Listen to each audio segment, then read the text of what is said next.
네, 거의 모든 분야에서 이렇게 미국과 중국이 갈등 그리고 대결 양상입니다. 또 하나 현안이 바로 칩4입니다. 반도체 공급망 협의체. 미국이 주도하고 있고 칩은 이제 반도체고요. 이 포, 네 나라 안에는 우리가 들어갑니다.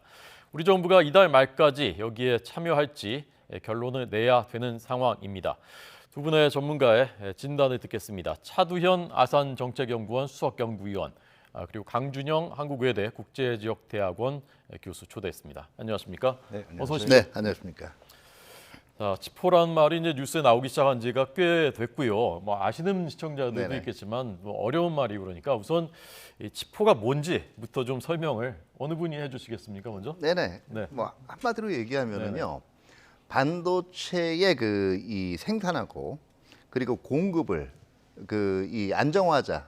그러니까 이게 이 누구를 배제하자라는 것보다 기본 거는 공급망 안정화예요. 네, 네. 그러니까 이 정치적인 상황이라든가 아니면은 각종인 이런 자원 무기와의 상관이 없이 그 반도체라는 게 이제 세계 경제를 좌우할 수 있는 가장 핵심적인 그 소재 중에 하나거든요. 네, 네. 이 반도체 생산과 공급은 원활하게 이루어지도록 하자라는 데 기본적인 취지를 두고 있고요. 네. 그러다 보니까 이제 각각 강점이 각 국가들마다 있어요. 미국 네. 같은 경우에는 원천 기술 그리고 생산 설비 부분에 있어서는 거의 독보적인 지위를 차지하고 있습니다.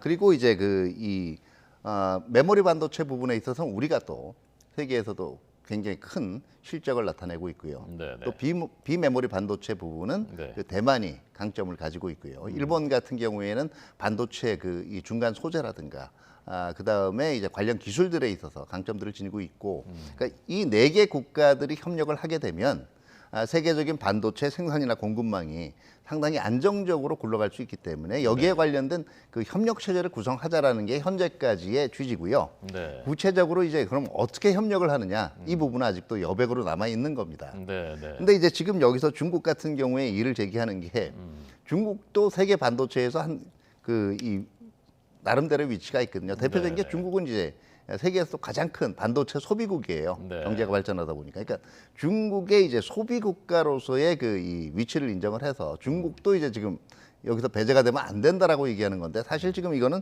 기본 취지는 생산하고 공급과 관련된 문제이기 때문에 네. 사실은 칩4에 지금 중점을 두고 있는 거죠. 네. 자, 지금 말씀해 주신 분은 차두현 교수님이었습니다. 차두현 위원님이었고요.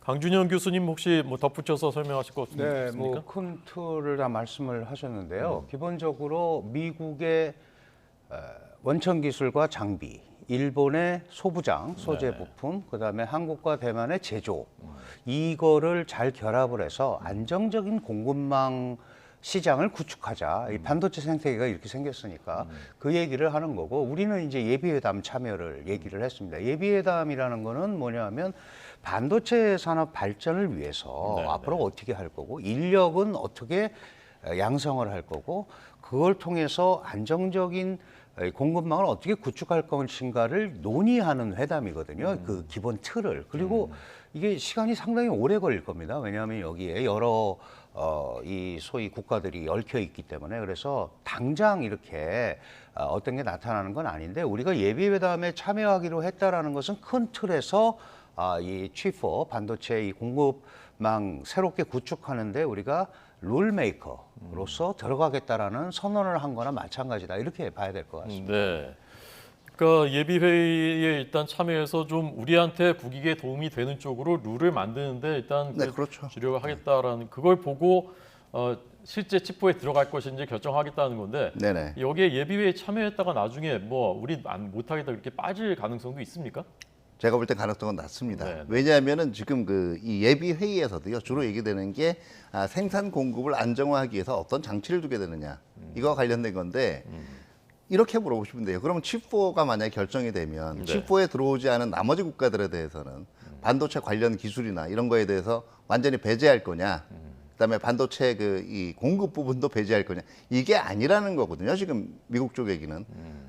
가령 지금 칩4에 EU 국가들, 유럽 국가들 안 들어오잖아요. 네. 그렇다고 해서 그럼 칩4끼리 EU 국가에 대해서는 반도체 공급을 안 하냐? 이게 아닙니다. 원천적으로 지금 얘기하는 이 생산과 공급망을 안정화하겠다는 거는요, 결국은 생산 과정에 생산 교란 행위 같은 것들이 대표적인 게 기술을 훔쳐가는 거예요. 남의 기술을.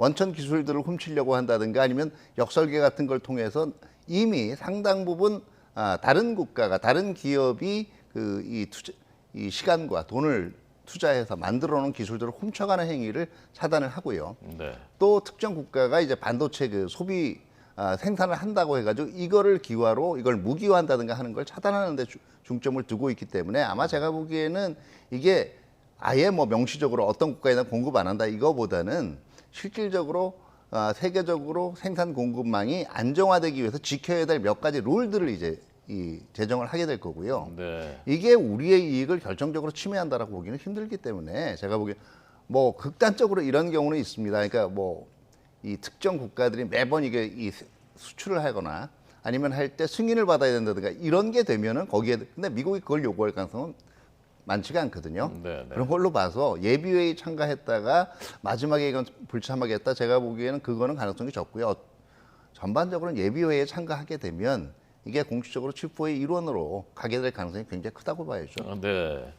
이게 반도체라는 게 21세기 산업의 쌀이라고도 하고 뭐 혈액이라고도 하고 근데 코로나19 이후에 잘 공급이 안 되니까 우리가 지금 차 사려고 해도 몇 달씩 기다려야 되고 이제 이런 현상 공급을 원활하게 특히 이제 그 같은 것을 공유하는 국가들끼리 이제 하자는 건데 그렇다 하더라도 이제 중국 입장에서는 자기들도 이제 반도체 굴기를 해야 되고 그런데 우리를 빼놓고 가만히 있지는 않을 것 아닙니까 중국이? 네, 지금 이제 공급망 구축 차원에서 본다면 지금 중국이 할 일은 별로 없는 거죠. 왜냐하면 중국의 그 기술이라든가 이런 것들이 아직 이 반도체 생태계에서 미국, 일본, 한국, 대만처럼 뭔가를 기여할 수 있는 부분은 없습니다. 다만 최대의 소비국으로서 네. 이제 목소리를 낼 수는 있겠죠. 근데 지금 G4라는 거는 이 자체는 그러한 안정적인 반도체 망을 형성하는 데 초점을 맞추는 거기 때문에 지금 일단은 공급 사이드에서 벌어지는 일들입니다. 네, 네. 여러 가지로 설명을 해주셨지만 사실 대한민국 입장에서 보면 반도체가 한국이 갖고 있는 세계 최고의 생산력이 특히 메모리 반도체는 시장 점유율이 삼성과 SK 하이닉스가 80%에 육박하는 이런 막강한 점유율을 가지고 있는데 만일 우리가 이 G4에 안 들어가고 예비회담에서부터 우리 목소리를 못 내게 되면 네. 한국이 거기에서 자연스럽게 배제될 수 있는 거죠. 예를 들어서 기술 지원이라든가 이런 걸 잘 못 받을 수는 있는 겁니다. 그러니까 그렇게 되면 제조업 분야에서 강력하게 지금 대두되고 있는 대만의 TSMC나 UMC 같은 기업이 메모리 반도체도 다 들어올 수 있는 거예요. 우리가 비메모리를 들어가는 것처럼. 그렇다면 반도체 산업의 경쟁력 차원에서 한국의 반도체 산업 경쟁력이 좀 약화될 수 있다. 네. 그런 의미에서 지금 이러한 상태에서 중국이 우리 보고 G4 여기에 들어가지 말라고 하는 것은 일국의 산업 정책, 발전 정책을 다른 나라가 간섭하는 형태가 돼버리는 거거든요. 네, 네. 그러니까 이렇게 나오면은 이거는 어렵고 그래서 이번에 박진 장관이 이제 한중 외교장관 회담에서도 중국이 이 얘기에 대해서는 한국이 결정 잘 하겠다고 그러니까 지켜보겠다. 이제 일단 이랬단 말이죠. 아직 형성이 안 돼 있는 이 어떤 규범도 안 돼 있는 이걸 가지고 지나치게 한국을 압박하면 네. 오히려 자신들 반도체 수급에 마이너스가 올 뿐만 아니라 이 네 개 한국 빼고 미국, 일본, 대만은 다 중국의 적대적입니다. 협력의 가능성이 한국보다 훨씬 나쁘거든요. 그렇군요. 왜? 그러니까 한국과 오히려 좀 가깝게 가는 게 더 좋겠다라고 약간 방향을 선회했을 수는 있습니다. 그러나 앞으로 계속 그럴 리는 없고요. 네, 일단은 지금 그걸 지켜보는 거 아닌가 이렇게 판단이 됩니다. 네. 사실 우리가 이번에 외교장관 한중 외교장관 회담할 때 칩포 문제가 제일 이제 현안이 아닐까 쟁점이 아닐까 생각했었는데 생각밖의 중국이 이제 강하게 나오지 않았고 오히려 이제 사드 문제가 지금 이제 쟁점이 네네. 됐는데 중국은 어쨌건 타이완이 들어있기 때문에 더 민감하고요. 예, 앞으로 예. 중국이 앞으로는 어떻게 할 것이라고 전망하시는지요? 네, 일단 중국이라는 국가가 보면 우리가 보면 이제 가끔 황당한 얘기가 나오지만 나름대로 이제 명분이 없는 일에 대해서는 너무 이걸 우기지 않아요. 그러니까 지금 강준영 교수님께서 얘기를 하셨지만 네. 이게 G4가 기본적으로 생산 공급과 관련된 그 협력체이기 때문에 지금 중국이 그 세계 경제에서 특히 반도체 분야와 관련해서 가지고 있는 입지는 소비거든요. 네, 네. 근데 이 생산 공급과 관련된 것들에 대해서 중국이 나를 빼놓은 거에 들어가면 안 된다라고 얘기하는 것 자체가 사실 논리적으로 약간 억지스러운 게 있고요. 네, 네. 두 번째가 규범도 아직 완전히 정해지지 않았단 말이에요. 칩4를 어느 방향으로 가동하겠다는 것도 정해지지 않았는데 무조건 내가 빠졌기 때문에 나를 배제한 거다. 이렇게 얘기하는 것 자체가 논리적으로 무리가 있기 때문에 한풀 숙이지 않았냐 하는 생각이 들고요. 또 앞으로 여러 가지 이 나름대로는 조정 장치들이 있어요. 이게 틀림없이 생산 공급에 있어서 협력이라고 얘기는 하지만 네. 어느 부분에서는 일정 수준 이상의 기술에 대해서는 이게 중국에 넘어가는 것을 견제하기 위한 분명히 움직임도 있어요. 왜냐하면 이 반도체라는 게 지금 미래 성장 동력과 관련된 각종 그 산업들에 있어서 아주 그 베이스를 차지하고 있습니다. 그러니까 미래 성장 동력에서 대표적인 기술이라고 얘기되고 있는 AI라든가 인공지능이라든가 네. 아니면은 IoT 사물 인터넷이라든가 아니면 이제 5G라든가 아니면 미래 통신들 네. 이런 것들에 모두 필요한 것들이 지금 반도체거든요. 네, 네. 더구나 한 걸음 더 나가 보면 결과적으로는 군사과학 기술까지 지금 반도체에 의해서 영향을 받는단 말이에요. 네. 아까 게임 체인저란 말씀을 하셨지만 네. 이 부분들 자체에 잘못 기술을 도용당하거나 아니면 역선당하면 세계 질서 자체가 바뀔 수가 있기 때문에 사실은 그 민군 이중 용도하고 연관이 된 첨단 이 반도체 기술들은 통제를 할 겁니다. 네. 그런데 이게 모든 부분에 다 통제를 하는 건 아니거든요. 일반 소비재와 관련된 이것들과 관련해서는 기술 이전이라든가 기술 협력 자체도 충분히 가능한 면이 있기 때문에 이건 예비회의에서 우리가 이런 입장을 개진하게 될 경우에 무조건 이거를 나머지 국가들이 안 된다 그럴 가능성은 낮아요. 그러니까 충분히 이 조정의 가능성이 있기 때문에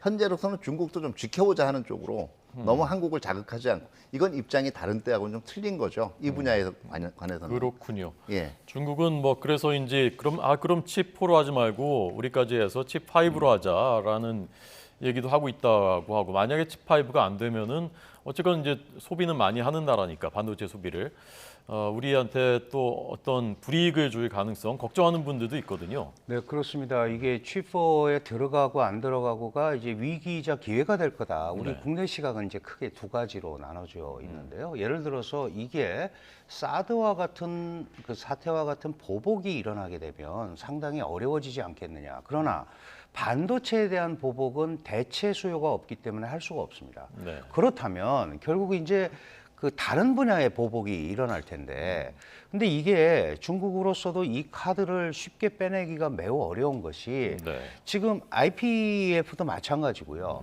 이 칩4도 마찬가지고 이제 규범을 짜서 앞으로 1년 또는 1년 반 이상이 걸릴 일들이란 말이죠. 네, 이거를 미리부터 이렇게 여기에 대해서 한국을 강력하게 압박을 하게 되면 이거는 오히려 더 불리하게 자신들한테 전략적으로 작용할 수가 있어서 네. 그렇게까지 보이지는 않습니다만은 그러나 중국의 체제 속성상 한국이 우리와 협조 안 한다 그러면 속된 말로 알아서 움직이는 흐름들이 나타난단 말이죠. 그게 이제 주로 소비재 분야라든지 이런 데로 나타날 가능성이 있고 우리가 요소수 사태나 이런 걸로 그게 중국의 고의는 아니라고 뭐 얘기를 합니다만은 특정 어떤 원자재가 우리한테 결정적으로 영향을 끼치는 걸 우리가 작년에 요소수 사태에서도 보지 않았습니까? 그러니까 그런 부분을 잘 모니터링하면서 분리하면서 그런 대로 파급되지 않게 중국과 계속 얘기를 하는 것이 매우 중요하다.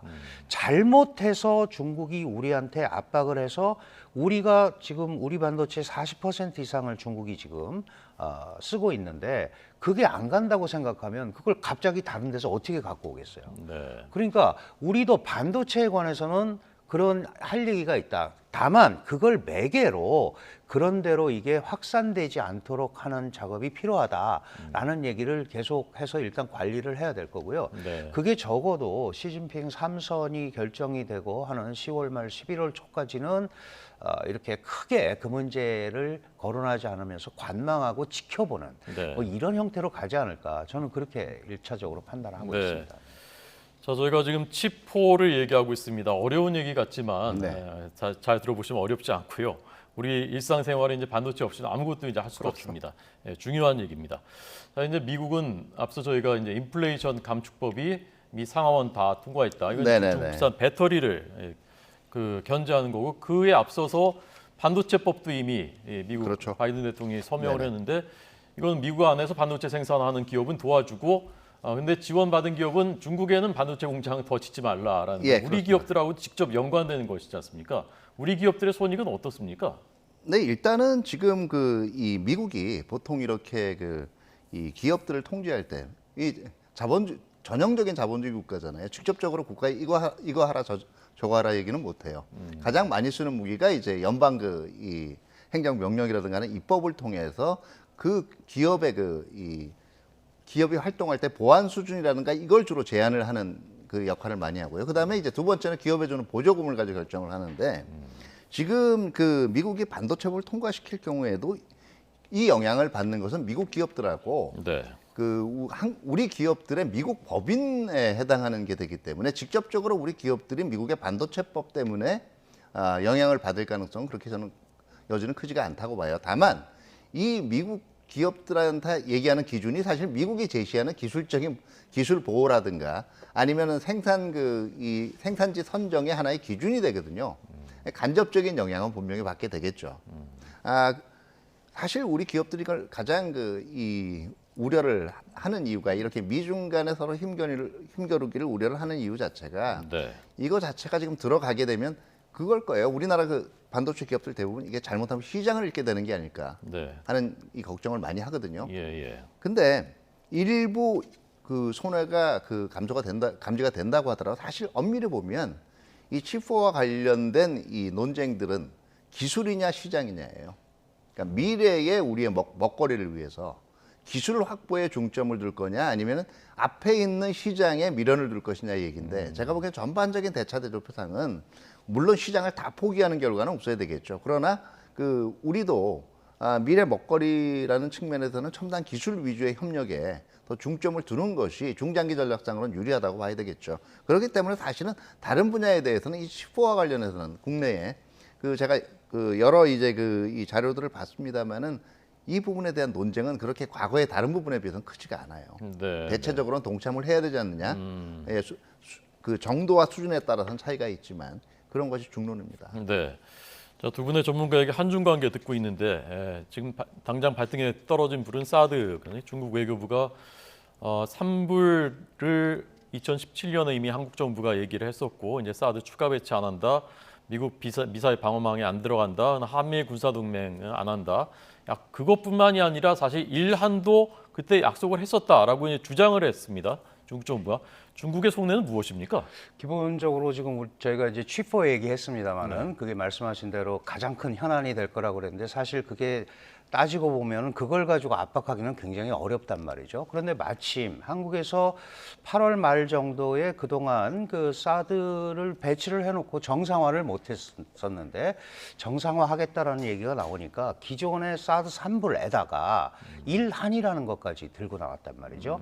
물론 일한 얘기는 그 당시에도 있었습니다. 이게 사드라는 거는 결국 레이더로 상대 진영을 먼저 보고 이게 방어용 무기니까 날라오면 네. 그거를 이제 요격을 하는 장치잖아요. 그래서 이 레이더의 탐측 범위를 북한으로 제한해라. 주로 인민해방군 쪽에서 많이 했던 얘기입니다. 이거를 베이징이나 상하이로 돌리면 중국이 다 들어오니까 그래서 사실은 사드의 운용 범위 제한이지만 레이더를 납땜을 해서 저쪽만 봐라. 아주 쉽게 얘기하면 이제 그런 얘기였단 말이죠.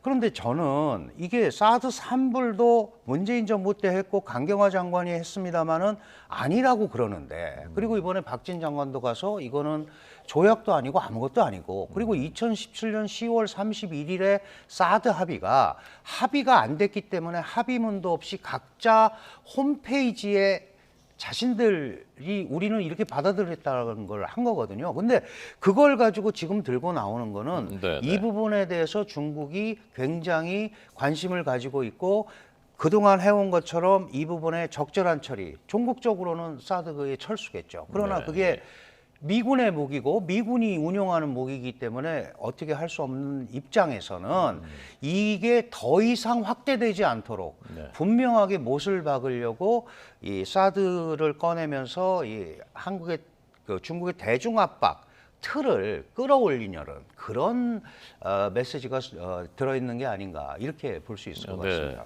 중국 외교부가 왕이 외교부장이 5가지 요구사항을 우리에게 제시하고 좀 전에 네. 그래픽을 보여드렸는데 끝으로 차 박사님께서 이 사드 문제 네. 어떻게 푸는 것이 좋다고 바람직하다고 보시는지 끝으로 듣겠습니다. 네, 일단 그 사드 문제에 대해서는 중국이 얘기하고 있는 그 중국이 특히 강조한 요구사항을 과연 중국은 지켜주고 있는가를 되돌아보는 게 필요해요. 다시 말해 독립자주, 설린 우호, 개방 공영, 평등 존중, 그리고 다자주의. 이 대표적인 것이 그러니까 상대 국가의 주권을 존중한다라는 얘기예요. 그 우리가 우리 땅에 어떤 무기를 갖다 놓느냐는 우리의 주권 사항입니다. 근데 지금 중국은 자기들은 주권에 반하는 우리의 주권에 반하는 행동을 하면서 우리 보고 주권을 지키라고 얘기를 하는 거거든요. 그러면 답은 나오는 거예요. 결국 그 한중 관계가 지금 금년 들어 이제 올해가 30주년입니다. 서로가 서로의 그 입장과 서로의 정책 방향을 존중해주고 서로가 다르다라는 것을 인정하는 범위 위에서 한중 관계의 진정한 발전이 있거든요. 지금 사드 문제도 마찬가지고 우리가 칩4도 얘기를 하셨지만 여기에 대해서 지금 국내 우려가 있는 것이 반도체만 걱정을 하는 것이 아니에요. 본안이 아닐 때는 다른 쪽으로 어떻게든 보복적인 조치가 들어온단 말이에요. 사드도 그랬고 칩4도 사실은 반도체 부분을 소비를 안 한다는 것뿐만 아니라 다른 종류의 무역 보복을 할 것이라는 우려가 커지는 거거든요. 이런 측면에서는 사실은 오히려 이 부분들에 대해서 이게 통한다라는 인상을 주면 줄수록 점점 더 이런 형국은 장기화됩니다. 그렇기 때문에 사실 그 사드와 관련해서 특히 사드 3불과 관련해서는 이거 자체가 이미 더 이상 유효하지 않다라는 것을 우리가 이제 행동으로 보여줄 필요가 있어요. 그러니까 앞으로도 이제 북한의 그 핵미사일 위협 같은 게 점차 강화가 되기 때문에 결국 사드 3불과는 다른 정책 방향들 대표적인 게 이제 미국과의 MD 협력을 한다든가 아니면은 사드와 관련해서 지금 사드 이제는 이제 정식 배치가 이루어지겠죠. 정식 배치를 한다든가 그리고 사드와 관련돼서 그 한미일 간의 정보 협력을 강화한다든가 이런 실질적인 조치들을 통해서 사실상 사드 3불이라는 것이 더 이상 유효하지 않다라는 걸 보여주는 것에서부터 출발해야 하지 않을까 이렇게 생각합니다. 네. 오늘 강준영 교수님 그리고 차두현 박사님 두 분의 견해 들었습니다. 잘 들었습니다. 감사합니다. 네, 감사합니다.